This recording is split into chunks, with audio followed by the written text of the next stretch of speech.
প্রধান বিচারপতির পর আপিল বিভাগের 2 বিচারপতির পদত্যাগ। আপিল বিভাগের 2 জন বিচারপতির পদত্যাগ করেছেন। তারা হলেন বিচারপতি মোহাম্মদ আবু জাফর সিদ্দিকী ও বিচারপতি কাশফা হোসেন।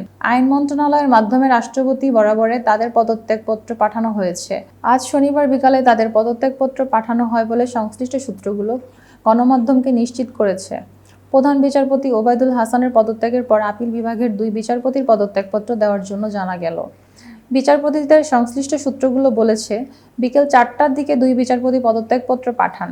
এর আগে আজ বেলা 2:30টার দিকে আইন মন্ত্রণালয় সূত্র জানায়, প্রধান বিচারপতি ওবায়দুল হাসান পদত্যাগ করেছেন। প্রধান বিচারপতি সহ আপিল বিভাগের 7 বিচারপতির পদত্যাগ দাবিতে আজ সকাল 10:30 থেকে সুপ্রিম কোর্টের হাইকোর্ট বিভাগের বর্ধিত ভবনের সামনে বিক্ষোভ করেন আন্দোলনকারীরা। বেলা 1:30টার দিকে জানা যায়, প্রধান বিচারপতি পদত্যাগ করার নীতিগত সিদ্ধান্ত নিয়েছেন। বেলা 2টার দিকে আন্দোলনকারীরা হাইকোর্ট এলাকা থেকে ছেড়ে যান।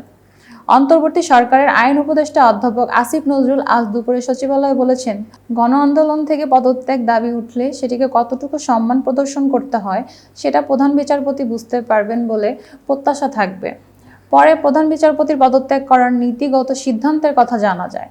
এতক্ষণ বার্তা বৈঠকের সাথে থাকার জন্য ধন্যবাদ। নতুন নতুন তথ্য ও সংবাদ পেতে বার্তা বৈঠকের ইউটিউব চ্যানেল ও ফেসবুক পেজের সাথে থাকুন।